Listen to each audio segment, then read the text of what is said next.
It's a major transition from the streets and or jail to the workplace. It's a major transition. Man cannot just come off of the streets and or jail and go straight into the workplace and just adapt just like that. You're going to have some teething problems, 100%. I experienced that.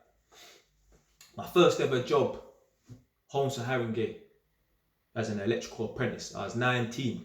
Man had bare teething problems. I'm all in the workshop and a piece of wood's coming in my direction. Someone throw a piece of wood in my direction and that, and I've gone to confront the person and a man's giving man verbal and he's turning into a fisting up thing. Man, I have to punch man in their head and that. Because a man them at work, they don't flex the way that I flex. Man don't flex like that. Don't throw nothing at me. I'm not a dog, blood. This is the thing, you come off the road as a black man as well and you go into the workplace with white people. These are normal, regular civilians and that. They don't understand the thing, whereas our mindset is different as a black man on the streets going into the workplace and flexing around white people that are in the working world. What they find funny to them is not funny to us. I know a yardie man, big man, Jamaican. He told me he went on one construction site and he got fired the same day. You know why? He said them white boy there thought it was funny to try and put a broomstick up his ass. He turned around and licked him, kicked him off the construction site, right then and there. Cause them man there, they think certain things is funny, fam. Man I don't cross that boundary of my sexuality.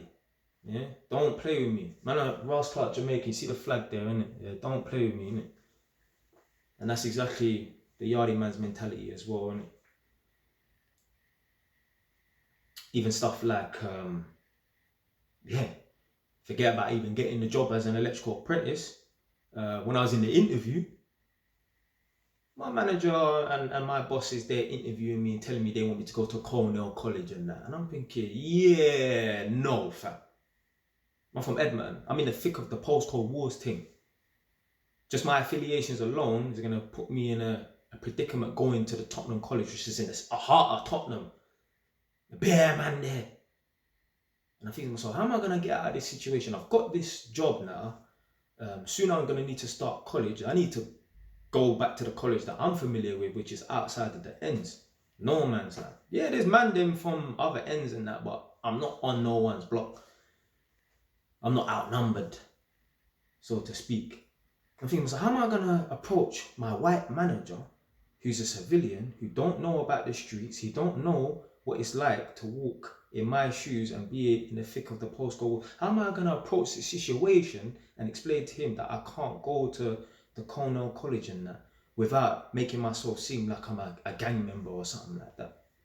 You know, I spoke to one woman, I know, older black woman, she got like 10 years on, man, and she said, boy, you're just going to have to be upfront. Just tell her, look, just tell your manager, look, you know what it's like on the streets with the postcode wars thing. It's going to be a bit of a safety issue for me to go to that college.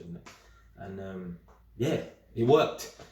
My man said, cool, all right, go back to where you, I was about to say go back to where you come from. But yeah, go back to the college that you was at before. All them little things there, man. Just like the culture and the mindset of the people them in the workplace is different to the man them on the streets and that. Like, we got more respect for the people them that is around us. Like, I'm going into the workplace and that, and man are acting like they're cool, chatting to people and that. And as soon as one of the pack leaves, he's an effing this, he's an effing that. People on this road just drive like maniacs, you know. Man's driving a car that sounds like it farts and that. But yeah, I'm seeing a couple people chatting and that, and as soon as one of the people leave, he's this, he's that. Nah, man, we don't do that, man, on the street, man. But yeah, transitioning from the streets or the jailhouse straight into the workplace, you're gonna have some teething problems and that, because you can't settle your disputes with your fists, you know, let alone pulling out. And yeah, you have to be diplomatic. You have to know how to address certain situations like that. You can't just fly off the handle. And a certain man as well, them man there might be tough guys on the road and that, and they realise, oh, I can't settle these disputes that I've got at work with my fists and that, so I don't even know how to articulate myself in a way where I won't get myself into much trouble. And certain men will just be taking nonsense off their managers and that, because they feel like, oh, I'm a black man as well, so if I say something, I'm gonna get in trouble and that. One of the men then got a job in one of the bookies, and it was his first job ever. Man been on the road, man's been jailed a couple times, proper road, man. Road is all he knows. And me and a man there was just sitting there chatting one day. It was like, it's only a matter of time, set your ass clock a watch to it. My man's gonna get fired. And yeah, literally. Cause this is the thing, you be in a workplace and some little sneaky you that you know that if you was on road, he would have been a victim, you would rob him. A little sneaky you, that's the manager or the area manager who's on 50p more than you per hour, will be talking to you like you and him is size, or you're an idiot. This is the nonsense that happens at work and that. So anyway, one of the man them had someone try to talk to him like that, and he just stuck it on them, got fired like the next day or whatever, innit? But yeah, man. Even them things there, you can't stick it on a man like that. You can't use that certain level of aggression. And don't get it twisted, it's happened to me.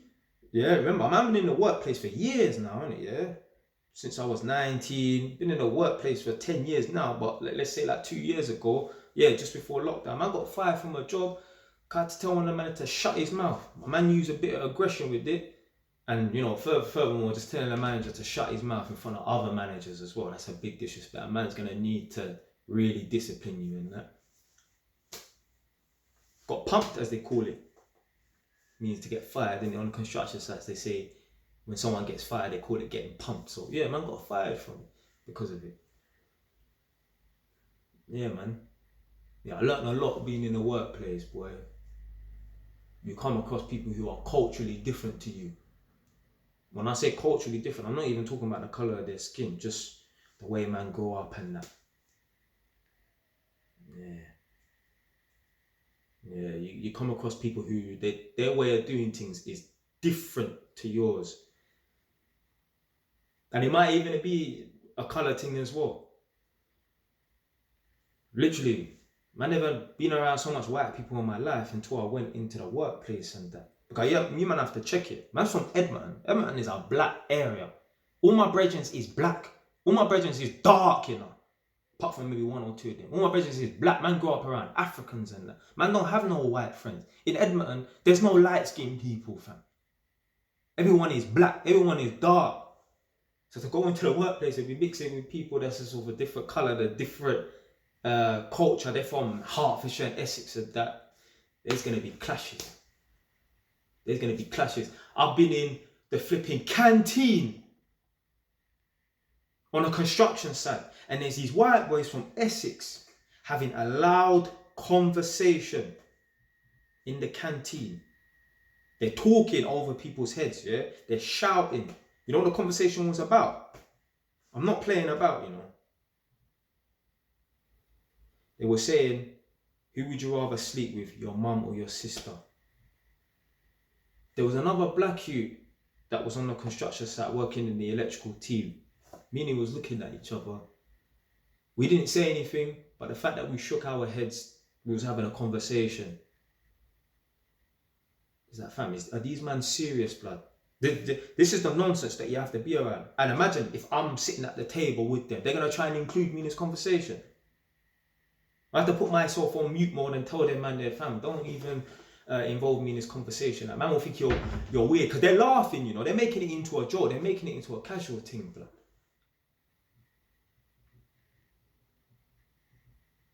Yeah, man, this is the thing where we're transitioning into whatever, but it's got to be done though. It's got to be done. Don't make anyone watch this video and think, well, boy, I'm just going to stay on the road and that because I'm going to encounter problems. You're going to encounter problems in anything you do in life anyway. But the problems is worth it at first. I'm just saying that if a man come off the streets, never had a job before, or a man come out of jail, never had a job before, and he's going into the workplace, you're going to transition, you're going to have some teething problems at first. Most, man. There's going to be some people that's going to go into it and just get me. But a lot of man, they're going to have teething problems in that. Even the way you speak. They might not be familiar with your tonality. If you speak a certain way, you might not even be able to get a certain job. When I phoned the tenants and I turn up to their yard, they knew already that man's a black man over the phone, you know. Some of them say to me, I sound like a role. Some of them say to me, you sound like a gangster, you know. Imagine, you can't have no one who's sound like a gangster doing administration, making calls and being professional on the phone. So when you're transitioning into the workplace from the streets or from jail into the workplace, you might even have to change the way you speak. But I slightly feel like the workplace feminizes you and that. Because imagine having some high corporate job. You can't be talking with no low tone, deep voice. You need to be speaking higher. You're really making a man talk high pitched than that. That's feminine.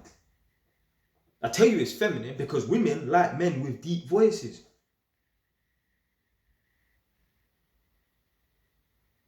My voice, if you got like a high pitch scale and a low pitch scale, I mean, it might be in the middle. It might sometimes be a little bit higher pitched than that, but not like I sound like a gal, but sometimes a little bit deep. But anyway, I believe it's in the middle somewhere. But there's been certain times man had a sore throat and that, and I'm chatting to my gal and sending her voice notes, and she's like, oh, I love your voice and that. Gal like deep voices and that. Gal don't want to be around a man that has a high pitched voice. But yeah, man. Transition to the workplace. Yeah, it's a necessary evil. It's worth it though, man. You can't be on roll all your life. You can't be in and out of jail all your life, man. What's gonna happen is, you get me, you're gonna be in that vicious cycle, in and out of jail, in and out of jail. One day you're gonna have to get a job, but then the job that you're gonna get is gonna be paying the same monthly wage as you'll make that in a day. Imagine being a postman earning $1,300 for the month. When you was on the road, you was making $1,300 for the day. Plus you have to be at work at a certain time. Man are telling you what to do. The person who's telling you what to do is an idiot. The person who's telling you what to do, you could have robbed them 10 times on the street and they wouldn't do nothing. But it's worth it though, because you don't want to be getting some mad sentences with all IPP, and the IPP is the worst. There's man that have got 4 years IPP, but they end up doing 10 years, way over tariff. Before you blink, you spend a rascal like decade of your life in jail, blood. Imagine that, you get 4 years IPP, yeah? So that means you have to do the whole 4 years. Not 4 years, do 2. You have to do the whole 4 years, and then you go out for parole to see if they think you're fit and worthy of going out onto the streets and being a civilian and that. Certain man, they don't know how to behave, or they feel like they're just not ready to go out for whatever reason. They end up spending 10 years, 2.5 times their tariff. Their tariff was 4 years, they end up doing 10. They end up doing a decade.